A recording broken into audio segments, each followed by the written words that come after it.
سائنسدانوں نے نا 5 بندروں پہ تحقیق کی. 5 بندروں, سائنسدان بھی بڑی فلم ہوتے ہیں, کچھ نہ کچھ کرتے رہتے ہیں. 5 بندروں پہ سائنسدانوں نے تحقیق کی. وہ تحقیق کیا تھی کہ 5 بندروں کو ایک کمرے میں بند کیا, اوپر کیلے کا گچھا لٹکا دیا اور سیڑھیاں لگا دی. اب ظاہر ہے ہر بندر چاہے گا کہ میں کیلا کھاؤں جا کے, لیکن جیسے ہی کوئی بندر کیلے کے گچھے کے قریب جاتا وہ اوپر سے شاور کھول دیتے اور پانی سارے بندروں پہ گرنا ہو جاتا. اب جب جیسے ہی وہ بندر نیچے اترتا وہ شاور بند کر دیتے. اب بندر پریشان ہوئے کہ یار جہاں سے ہی اوپر جاتے ہیں یہ پانی سے سب بھیگنا شروع ہو جاتے ہیں. تو انہوں نے کیا کیا کہ کوئی بھی بندر اوپر جاتا نا تو باقی چاروں اس کی ٹانگ کھینچ کے نیچے لے آتے اس کو اور مارتے اس کو, پھر وہ جاتا ہے تھکائی لگاتے. تو سائنسدانوں نے کہا بھائی یہ تجربہ کامیاب ہو گیا. اب شاور کھولنے کی ان کو ضرورت ہی نہیں تھی. جیسے ہی کوئی بندر جاتا تو باقی چاروں بندر کھینچ دیتے اس کو. اب یہ دیکھتے ہیں کہ بھائی شاور کھل بھی رہا ہے کہ نہیں کھل رہا. ان کے دماغ میں نا یہ بات بیٹھ گئی کہ وہ اوپر جائیں گے تو بھیگیں گے ہم. اب سائنسدانوں نے کیا کیا, ان میں سے ایک بندر کو کمرے سے باہر نکالا اور نیا بندر لے کر آئے جس نے ابھی تک شاور دیکھا نہیں تھا. جیسے ہی نیا بندر آیا اس کو کیلے کا گچھا نظر آیا, وہ فوراً اوپر چڑھنے لگا تو باقی چاروں نے پکڑ کے اس کی ٹانگیں کھینچی اور وہ دے مار 4.5. وہ پٹا صحیح طریقے سے, پھر جا رہا ہے تو اور پٹا. وہ ڈر گیا بھائی رہنے دو.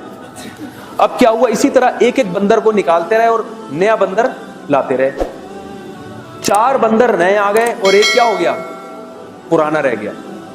اب جو 4 بندر میں سے جو چوتھا آیا نا نیا, وہ جیسے ہی اوپر جا رہا ہے تو صرف وہ پرانا والا ایک نہیں پکڑ کے پیٹ رہا اس کو, باقی 3 بھی پکڑ کے پیٹ رہے ہیں اس کو, حالانکہ انہوں نے تو شاور دیکھا ہی نہیں ہے.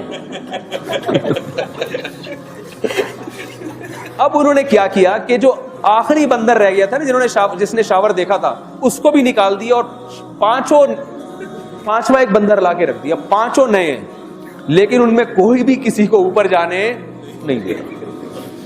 جیسے ہی اوپر جاتا ہے سارے ٹانگیں پڑے ہوئے دے مار 4.5 دھنائی لگاتے ہیں. وہ حیران تو ہو رہا ہے یہ کیوں ہو رہا ہے, لیکن تھوڑے دنوں میں وہ بھی اس کا عادی. پھر وہ نیا بندر لے کر آتے ایک کو نکال کے سب. اب اس سے انہوں نے نتیجہ کیا نکالا کہ جب کوئی کام کیا جائے نا اس کی ریزن کریٹ کر دی جائے ایک دفعہ, کبھی وہ معقول ریزن ہوتی ہے کبھی ایسی خود ساختہ بھی ہوتی ہے. تو ایک نسل جب اس پہ گزرتی ہے تو اگلی نسل کو اس کو تعلیم کی ضرورت نہیں ہوتی, وہ اپنے باپ دادا کو خود بخود فالو کر رہی ہوتی.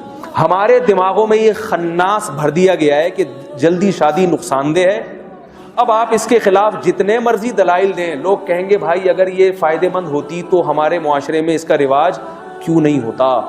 اگر ہمارے دماغ میں خناس ڈال دیا گیا کہ اولاد پیدا کرنے سے عورت کی صحت خراب ہوتی ہے اور وہ بوڑھی ہو جاتی ہے اور یہ ہو جاتی ہے. اب آپ میڈیکل سائنس کی رپورٹیں بھی اگر پڑھو گے نا, ڈاکٹروں کی تحقیقات بھی پڑھو گے, مگر آپ اس ریزن پہ غور ہی نہیں کرو گے. آپ بولو گے جو جلدی شادی کر رہا ہے حماقت اور بیوقوفی کا فتویٰ, اس کو لے جا کے آپ پکڑا دیں یہ بیوقوف ہے, پاگل ہے, 15 سال میں شادی کر لی, پاگل ہو گیا بالکل, ابھی تو بچہ تھا.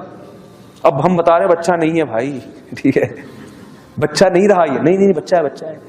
تو وہی بندروں والا حساب ہے. اب نئی نسل کو ہمیں کچھ سمجھانے کی ضرورت نہیں ہے, وہ ہمیں دیکھ کے خود بخود وہی کام کر رہی ہے کہ جو شادی کرنے کی کوشش کرے گا ٹانگیں پکڑ کے سارے اس کی کھینچیں گے, جس کے اولاد ہو رہی ہے سارے اس کی ٹانگیں کھینچ رہے ہیں, جو گرل فرینڈ رکھ رہا ہے اس کو کوئی بھی برا نہیں کہہ رہا, وہ کہہ رہے ہیں بہت اچھا کام کر رہے ہیں. تو وہی بندروں والا قصہ ہو گیا ہے. بندر نہ بنے, انسان کے بچے بنے. اللہ تعالیٰ ہم سب کو سمجھنے کی عمل کرنے کی توفیق نصیب فرمائے.